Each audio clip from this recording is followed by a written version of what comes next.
यह एक अंधेरी और तूफानी रात थी। बारिश जोरों से हो रही थी और हवाएं तेज चल रही थीं। एक छोटा सा गांव तूफान से अछूता नहीं था। गांव के लोग अपने घरों में सुरक्षित थे, लेकिन कुछ लोग बाहर थे। उनमें से एक छोटा लड़का था, जिसका नाम एंडी था। एंडी अपने घर के पीछे के बगीचे में खेल रहा था। वह एक पेड़ के नीचे खड़ा था और बारिश देख रहा था। अचानक उसने एक आवाज सुनी। आवाज पेड़ से आई थी।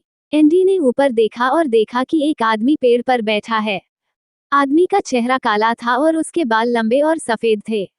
उसके हाथ लंबे और पतले थे और उसके नाखून लंबे और कांटेदार थे। आदमी का चेहरा क्रोध से भरा था।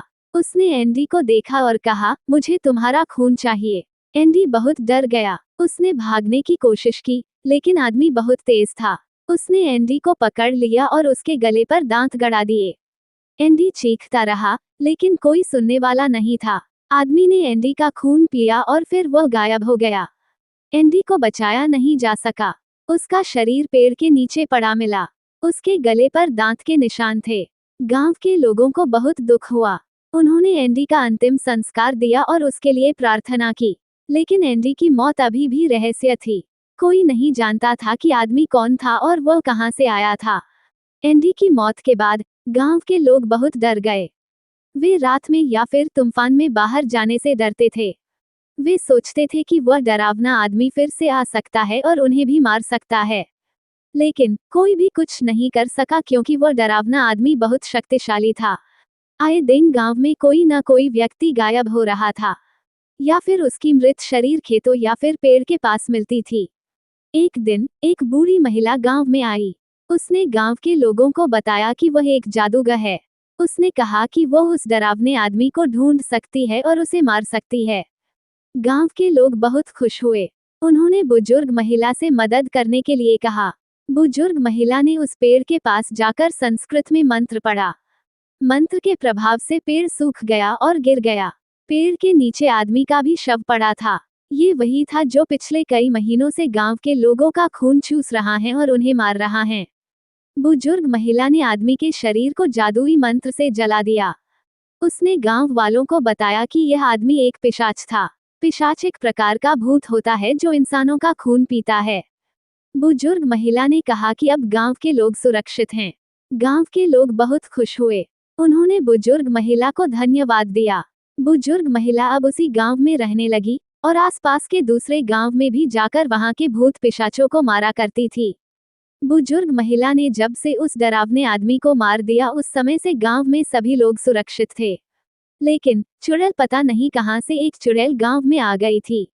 वह चुड़ैल उस बूढ़ी जादूगरनी को खोजते हुए यहाँ आई थी, क्योंकि कई वर्षों पहले जब वह बूढ़ी जादूगरनी जवान हुआ करती थी, तब उसने इस चुड़ैल को एक पेड़ में ही कैद कर दिया था, जिसके वजह से यह चुड़ैल कई वर्षों तक एक सुनसान जंगल के एक पेड़ में बंधी रही थी।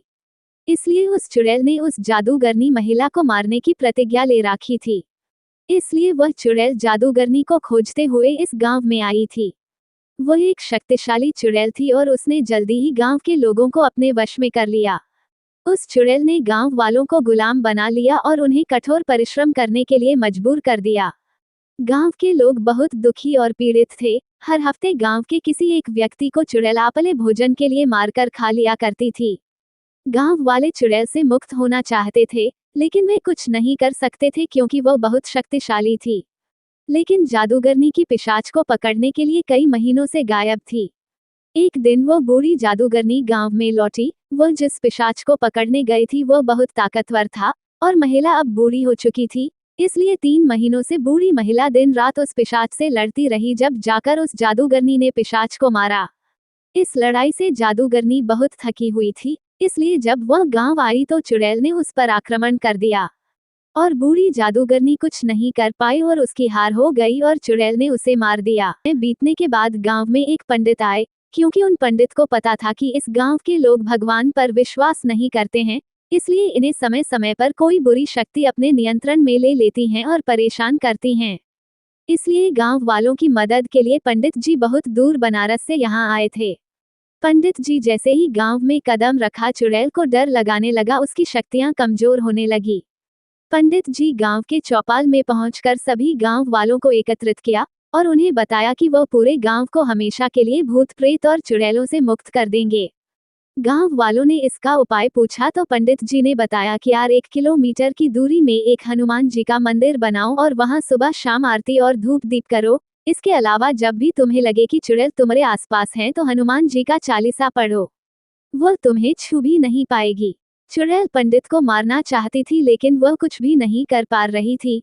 तभी पंडित जी ने बहुत तेजी से शंख को बजाया और शंख की आवाज सुनते ही उस चुड़ैल की शक्तियां कुछ समय के लिए गायब हो गई। वह जल्दी से वहां से उड़कर दूर जंगल में चली गई। गांव के लोगों ने वैसा ही किया जैसा कि पंडित जी ने कहा था। गांव के लोग अब पूजा पाठ करने लगे थे, जिसकी वजह से वह चुड़ैल कभी भी गांव में नहीं आ पाई। वह जंगल में ही रहकर अपने शिकार को खोजा करती थी, लेकिन जब भी गांव वाले जंगल जाया करते थे तो वह हनुमान चालीसा का पाठ करते हुए जंगल जाते थे। इसलिए चुड़ैल को जब हनुमान चालीसा के बोल सुनाई देते तो वह वहां से उड़कर चली गए। स्टोरी अच्छी लगी हो तो अपने दोस्तों के साथ भी शेयर कीजिए और कमेंट में जरूर बताइए कि कैसी लगी हमारी स्टोरी।